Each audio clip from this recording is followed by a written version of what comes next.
My name is Claire. I'm 72 years old, and I live alone in the same small house where my husband and I raised our daughter. He passed away 3 years ago, and since then, the silence in this house has become its own kind of company. Most days, I keep busy with little routines. I water the plants in the morning, walk to the library on Wednesdays, and call my sister on Sundays.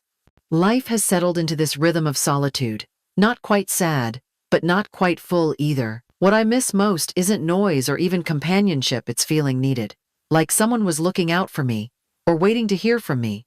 Jessica, my only child, lives across the city in a very different world. She has a demanding job, 2 kids I barely see, and a condo with white leather furniture and a doorman. We used to talk more, at least when her father was alive. Back then, she'd visit every few weeks, usually with an agenda, but at least she came. After the funeral, though, things changed. Her calls became shorter, less frequent, and over time, the silences between us stretched so long, I stopped expecting her voice. So you can imagine how surprised I was when she called last Thursday. I nearly dropped the dish I was drying. Her voice was extra bright, too polite, like she was trying out a new personality. She said she'd been thinking about me and that she wanted to take me to dinner. Somewhere nice. Just the two of us. She even offered to pick me up, which she hasn't done in years. I tried not to read into it too much. Maybe she missed me. Maybe something had shifted. Or maybe, I don't know, maybe she felt guilty. I told myself not to get carried away. But the truth is, after I hung up, I sat in the kitchen for almost an hour, just thinking about what I'd wear. I haven't felt excited like that in a long time. Still, something about her voice stayed with me. The way she said everything was a little too slowly, too carefully, like she was rehearsing. But I pushed that thought away. She's my daughter. She wouldn't call unless she meant it. Right? I spent the next 2 days preparing like it was a first date. I pulled out the navy dress I hadn't worn since Harold's retirement dinner, steamed it twice, and laid it over the guest room bed like it might change its mind. I even booked an appointment at the hair salon around the corner, the same one I stopped going to after the funeral. The stylist barely recognized me, which made sense. I hadn't looked in a mirror for more than 5 seconds at a time in months. But when she was done trimming and curling and fluffing, I almost startled myself. There was still a version of me under there who remembered how it felt to be seen. In the quiet moments, though, I kept replaying Jessica's phone call. Her tone had been sweet, but not in the way daughters usually speak to mothers.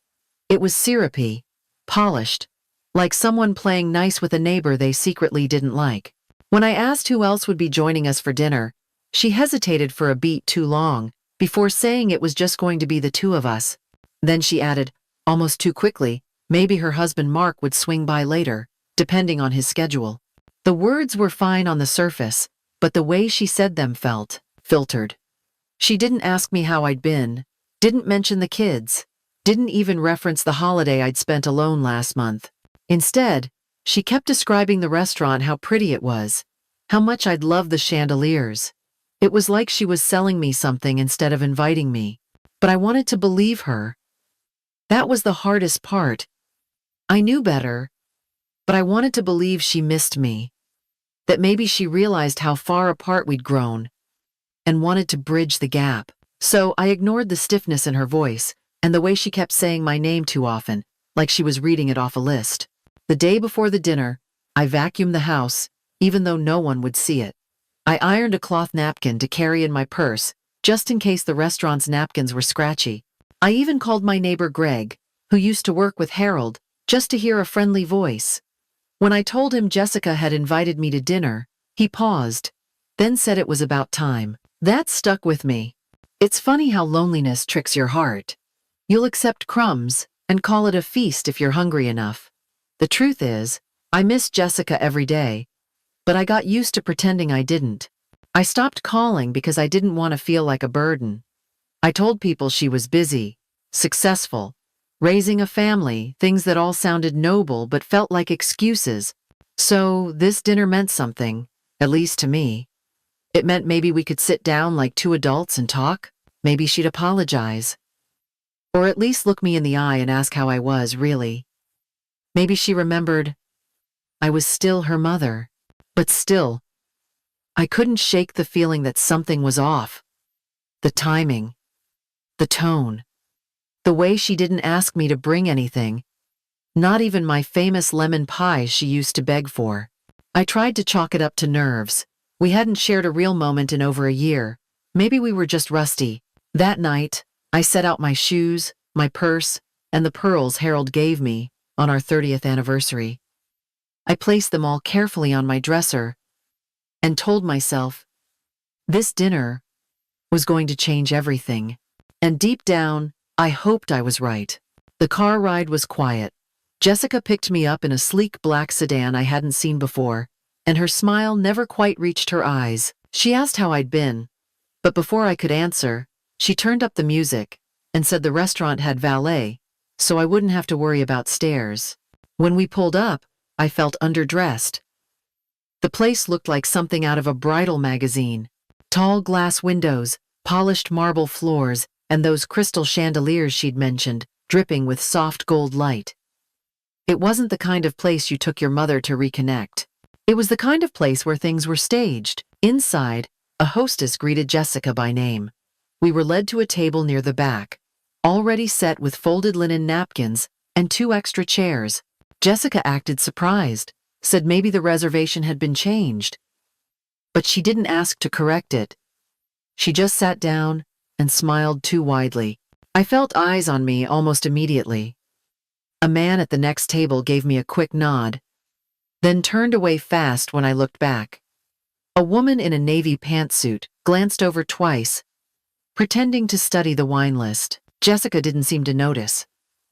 She just kept adjusting the sleeves of her blazer and checking her phone like she was waiting for something or someone. A waiter came over, friendly but too rehearsed.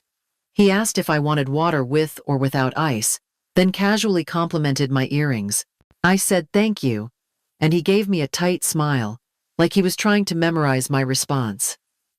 It felt clinical. Then, the questions started. Jessica leaned in, her voice soft, and asked if I remembered the name of the street she grew up on. I laughed and told her I raised her on that street. She smiled but didn't answer. Instead, she asked what I had for breakfast that morning. I blinked. Then she asked who the president was. I stared at her. Something cracked inside me. I glanced at the 2 people seated nearby. They weren't strangers. One had a clipboard under the table. The other had a tablet and a stylus. They weren't here for dinner. They were watching me, evaluating me. I tried to keep my hands from shaking. I picked up the menu, stared at the words I couldn't read. Not because of my eyes, but because my mind had jumped to a place it didn't want to go. This wasn't dinner. This was a test. Still, I didn't say anything. I wasn't ready to believe what I already knew. Instead, I nodded along when Jessica mentioned a new dessert place opening nearby. I smiled when the waiter asked if I wanted a glass of wine. I said yes, because something was wrong, and I needed time to figure out just how deep it went. I was halfway through my glass of wine when my phone buzzed. I had forgotten to silence it, which I almost never do. I glanced at the screen and saw the name Greg Miller. That name hit me like a whisper from another life. Greg had worked with Harold for nearly 20 years at the bank. After Harold passed, Greg helped me manage a few small investments and walked me through the process of setting up basic online banking. We hadn't spoken in months. I excused myself from the table, claiming I needed the restroom, and stepped outside into the cool night air. Greg's voice was low and tense. He asked if I was alone. I said I was at dinner with Jessica.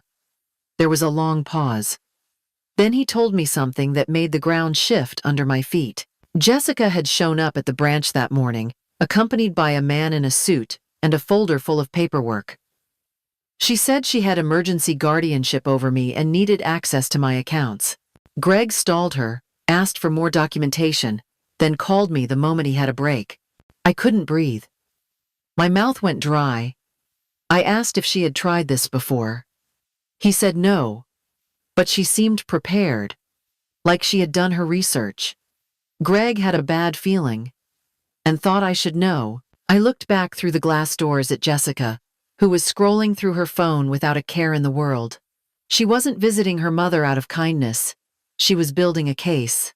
And if Greg hadn't called, I might have signed away everything before dessert. I thanked him, told him not to call again tonight, and slid the phone back into my purse with trembling hands. My heart was pounding so hard I thought the valet might hear it. For a few seconds I stood frozen, staring up at the chandelier through the window. It looked different now. Less beautiful. More like bait. I walked back inside and took my seat. Smiled at Jessica. Picked up my wine. I needed to stay calm, because this wasn't a dinner anymore. This was war. When I got home that night, I didn't sleep. I sat in the kitchen with the lights off, staring at nothing. My hands clenched around a mug of cold tea I'd never meant to drink. The silence felt heavier than usual, like the walls themselves were watching me, waiting to see what I'd do next. I knew one thing for sure: I couldn't confront Jessica outright. Not yet. The next morning I called Greg. I kept my voice steady, but inside, I was unraveling. He didn't waste time. He told me he had already flagged my accounts and placed a temporary restriction, so nothing could be changed without my direct, in-person consent. Then he asked what I wanted to do. I told him I needed proof. If Jessica wanted to play a long game, I'd play it better. So we made a plan. Greg introduced me to a lawyer he trusted, someone discreet who specialized in elder protection cases. We agreed not to go to court unless absolutely necessary. First, we needed documentation. We needed her to show her hand. I started by changing how I lived. I let the house go: a little stacks of old mail on the counter, expired milk in the fridge, magazines piling up on the coffee table. I left lights on during the day, wore mismatched socks, and once, I opened the front door with a television remote in my hand. I needed her to believe I was slipping, just enough to push her into action. Then, I bought a small audio recorder and hid it in a porcelain bowl on the bookshelf. It clicked on whenever it picked up sound. I rehearsed small talk with myself to test the mic. I pretended not to know what day it was when the mailman came. It made my skin crawl, but I had to make it real. It didn't take long. Jessica showed up 3 days later, with takeout, and that same syrupy smile. She brought flowers, pink lilies. I hate lilies.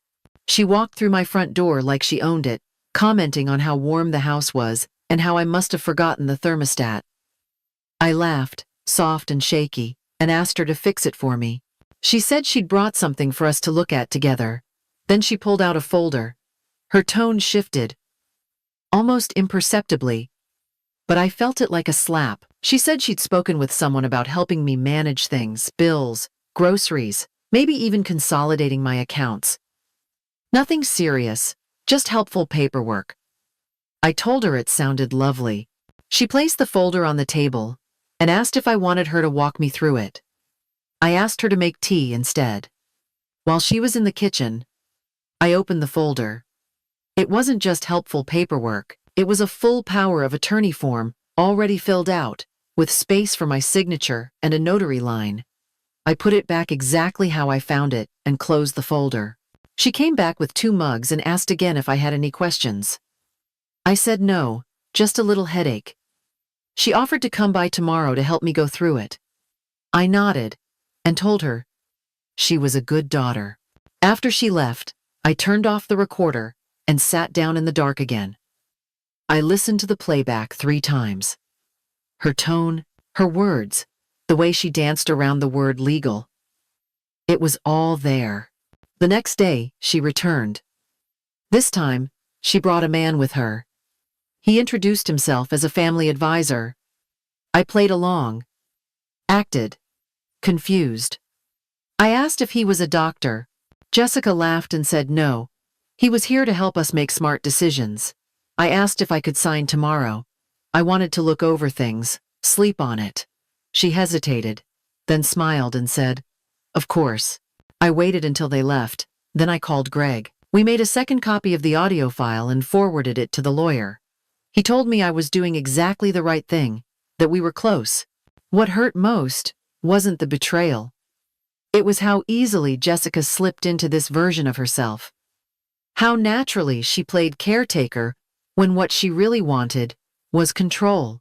I kept wondering if she'd always been like this, or if grief and money had changed her into someone I barely recognized. But I couldn't afford to mourn her, not yet. I had to stay sharp, stay weak.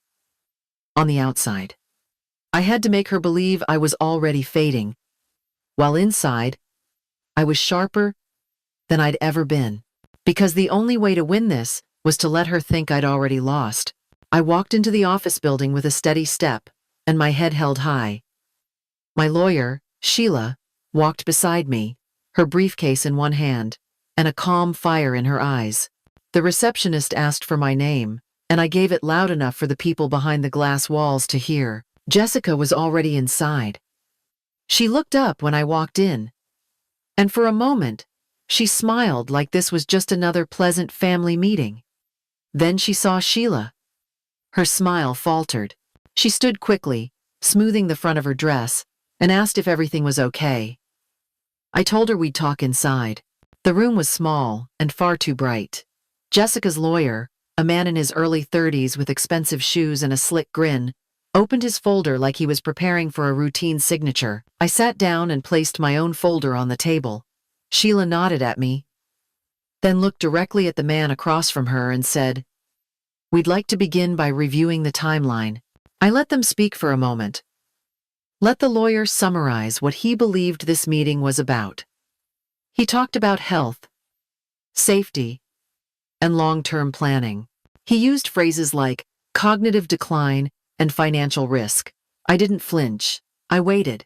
Then Sheila opened our folder and pulled out a document with my signature on it. A living trust, legally filed and dated, with all my assets protected and transferred under my direct control. The lawyer stopped talking mid-sentence. Sheila continued. She laid out the audio recordings. 3 dates. 3 transcripts. Clear statements. All in Jessica's voice. Referencing my supposed forgetfulness. Asking me to sign documents without reviewing them. She played one clip, just 10 seconds long. That was enough. Jessica's face drained of color. She opened her mouth, then closed it. The silence stretched. I looked her in the eyes and said I wasn't confused. I wasn't fading. And I wasn't stupid.